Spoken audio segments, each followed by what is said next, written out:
양간옴님께서 올려주신 썰랑썰레입니다. 유튜브로 보시는 분들 구독과 좋아요 알림 설정 댓글 잊지 말고 한 번씩 눌러주세요. 안녕하세요 개보건님 그리고 트수분들, 방학이라 간만에 글 써봐요. 약속했던 4가지 썰 중에 지난번에 적었던 당구장 썰을 제외하고 3개가 남았는데, 좌충우돌 해안 경계부대의 이야기, 그리고 제발 들어가지 말라면 들어가지 마세요 라는 내용이 너무 2개가 유사해서 두 썰을 묶어가지고 총 3개 에피소드로 구성된 옴니버스 형식으로 썰을 한번 풀어보겠습니다.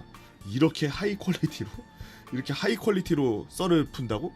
에피소드 1 목함 지뢰였던 것.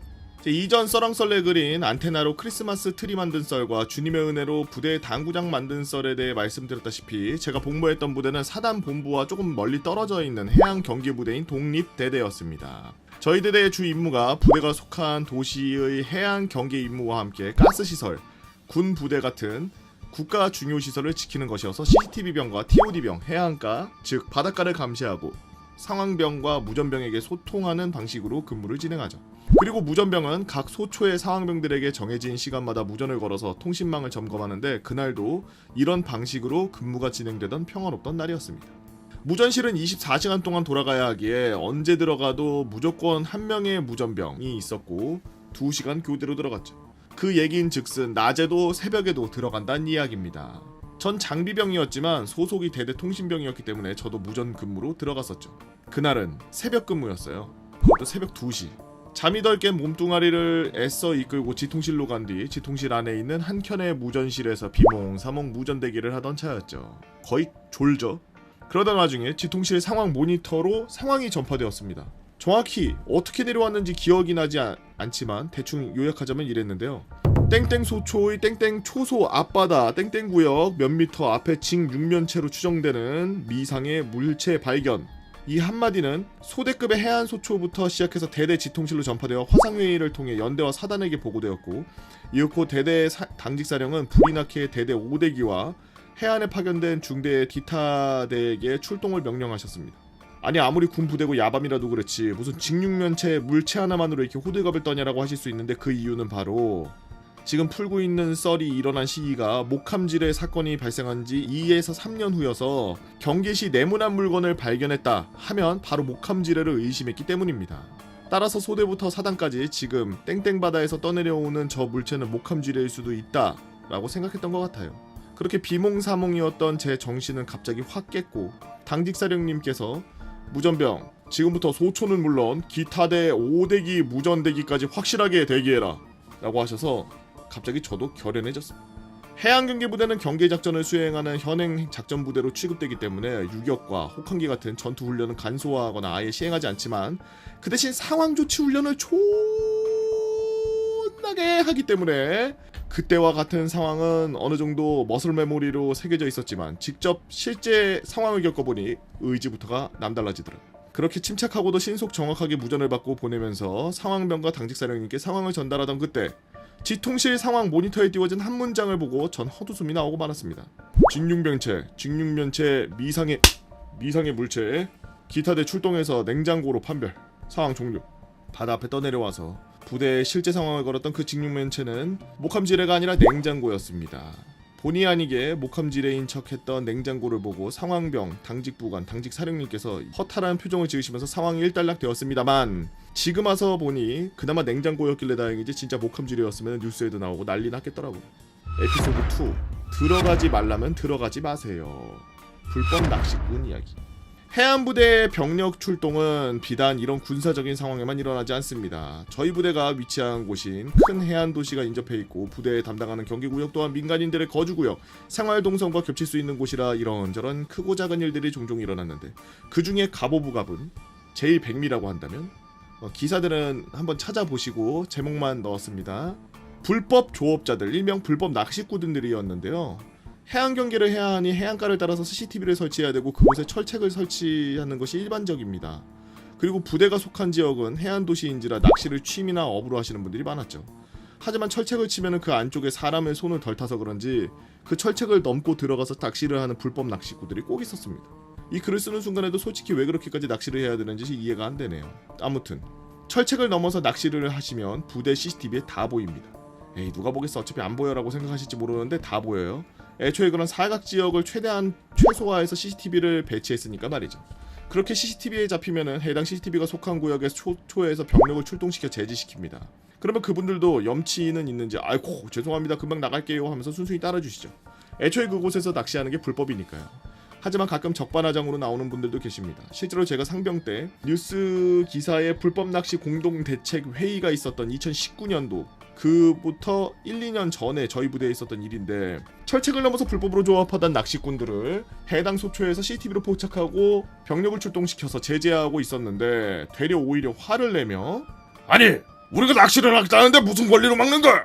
아니 선생님 그러니까 여기는 군 작전 지역이라고 저희가 말씀드리지 않았습니까? 여기 안내문도 적혀있고요. 당신들이 이러는 건 권리침해야 권리침해!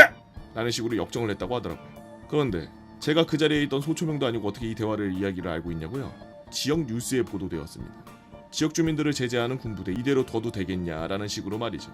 해당 기사가 보도되고 며칠 후 정문교육 시간에 대대장님께서 전병력 앞에서 경계작전에 대해서 말씀하시기에 해당 뉴스에 대해서 말씀하셨는데 병사들에게 천사 같으신 엘리트 대대장님께서 처음으로 화나신 걸 봤습니다. 그 와중에 직접 입 밖으로 내뱉지 못하시고 혼자 분을 삭히우는 모습도 보이더라고요.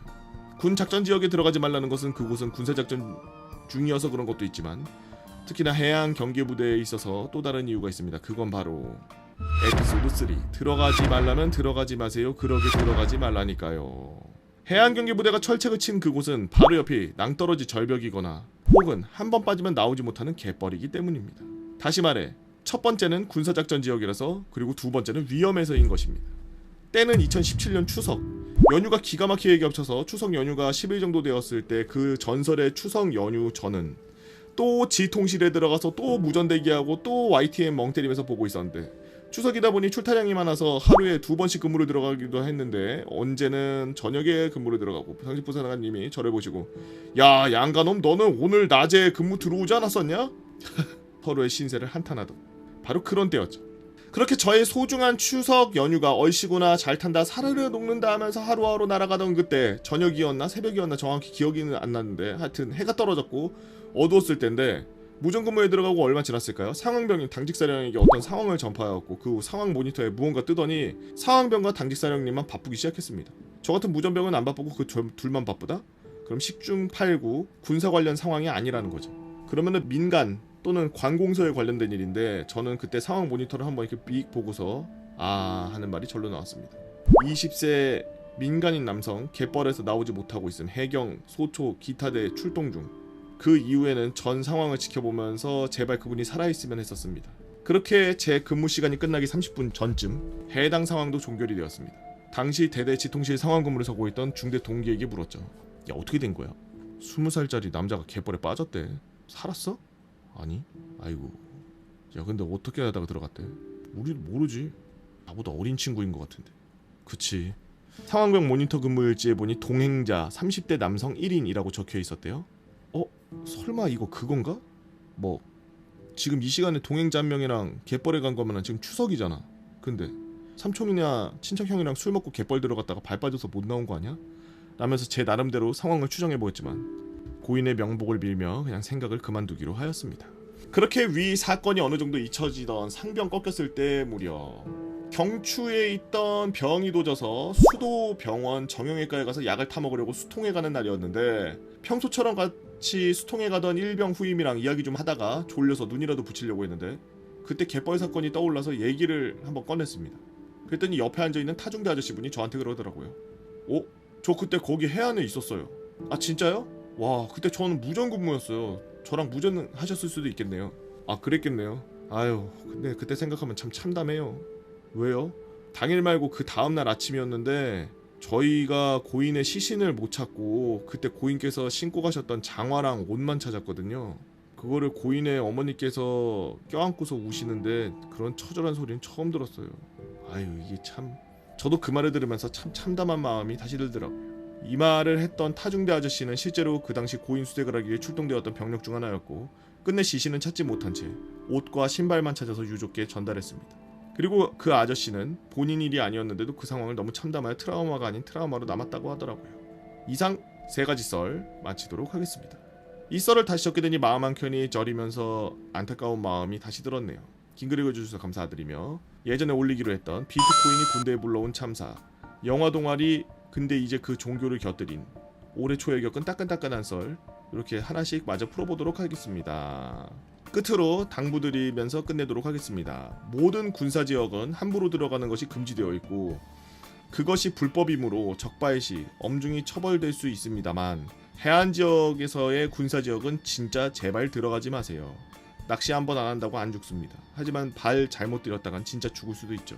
그 안에 지뢰 수류탄 등이 있어서가 아니라 바다여서 그렇습니다. 제발 들어가지 말라면 들어가지 마세요 라고 양간홈님께서 올려주신 썰렁썰레였습니다. 들어가지 마. 여러분들은 어떤 재미난 이야기들이 있나요? 여러분들의 재미난 이야기 네이버 카페 개보거 펜 다모에라 개펜 다루고 오셔서 썰렁썰레 게시판에다가 글 남겨주시면 유튜브로 작업해서 업로드하도록 하겠습니다. 유튜브로 보시는 분들 구독과 좋아요 알림 설정 댓글 잊지 말고 한 번씩 눌러주시고요. 오늘도 나라 지키기 위해서 고생하고 계시는 국군장병 여러분들 진심으로 감사합니다.